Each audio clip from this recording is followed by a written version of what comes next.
TF2 is one of those games that as long as it still gets updates, people will always stick around. It'll be played until the end of time.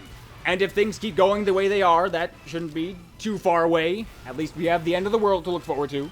Despite the game lasting for so long, there's often been the claim that TF2 is dead. It died when they added hats. It died when they added the store and trading. It died when the game went free to play. It died from Meet Your Match. It's dead. It's gone. People don't play it anymore.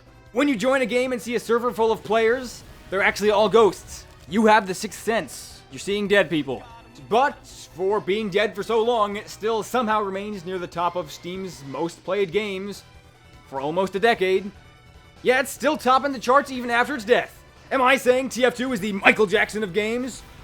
Yes. Yeah. Whatever that means. A good portion of Team Fortress players tend to be pretty loyal to the game, I guess. And being free to play means it's easy for new players to get in. But the current format of 2 major updates a year with very little in between is, not great. The year's biggest update usually comes in early summer, with a slightly smaller one in early winter, plus Halloween, but that's usually more of a timed event.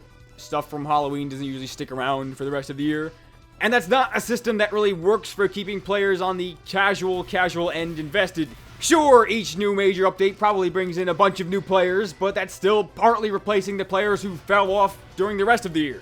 After the not-so-great reception of 2016's biggest update, what's the TF2 team doing wrong? Number 1. Everything. Thanks for watching. Like, comment, subscribe. Please rate 5 out of 5 stars. Now, contrary to popular belief, Valve employees are just people, or perhaps moderately intelligent chimps. We don't really know what goes on behind the scenes, because they won't tell us. I'm not saying reveal every surprise, but Valve's communication with the people that give them their money is notoriously bad. It used to be better, blog posts were more frequent, and they did explain more. I mean, it was never amazing, but it was better. We know they can do it if they want. Credit where it's due, they have been more vocal since Meet Your Match. It's easy to focus on the negative things that the team does, or more often doesn't do, but that doesn't mean they can't do good work. They're the ones who made the game what it is today. An interesting note, Valve, a multi-billion-dollar company, only has about 330 employees. Blizzard, which is a generally bigger company, so it's not the most fair comparison, but Blizzard has about 4,700 employees, according to Google. Now, that's not really here nor there, but it does seem like Valve might have their resources stretched a little thin for some reason, at least in a few places. But even with that, Team Fortress has always, well, not always, but for a long time, Team Fortress has had great community support. But for some reason, the TF2 team hasn't really been making any use of it recently. As long as TF2 gets those 2 major updates a year, I can't see the player base decreasing much. But for the long term, or longer term, I feel like they're going to need to do more if they want the game to actually grow.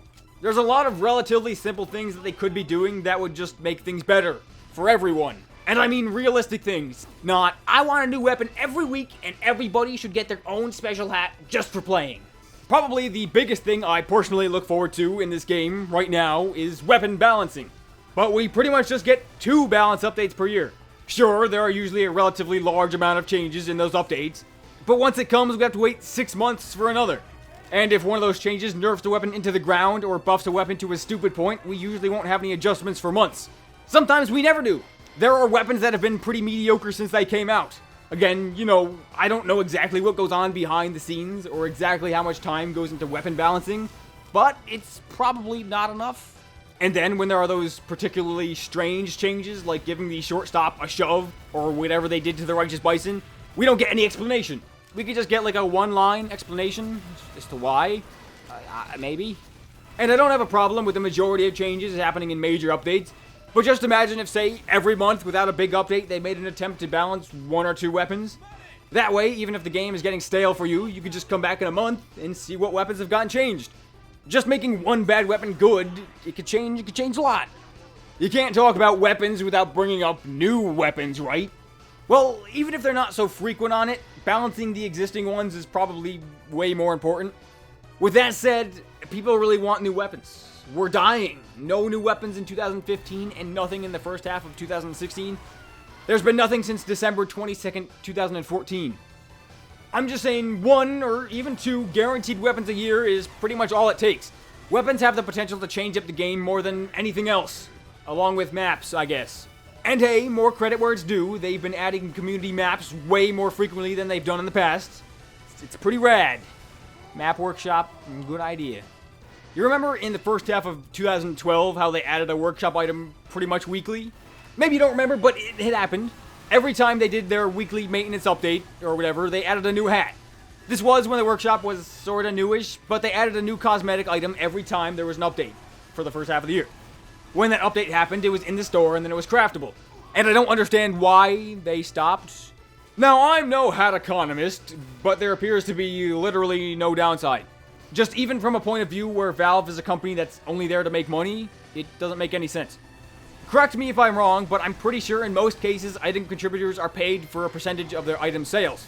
So there's no financial risk involved for Valve. They add a super popular virtual hat that sells 8 million times, they make money, the contributor makes money, and everyone's happy. They add a not so popular virtual hat that doesn't sell many, oh well, there's no money lost. That's it. It just seems like a win for everybody involved to add hats, at least on a semi-regular basis. 2016 only added 1 cosmetic case the entire year, and I don't get it. There's so many well-made fitting hats on the workshop, and they're just gonna let that talent go to waste for no reason? I don't know, am I missing something? Just seems kinda stupid.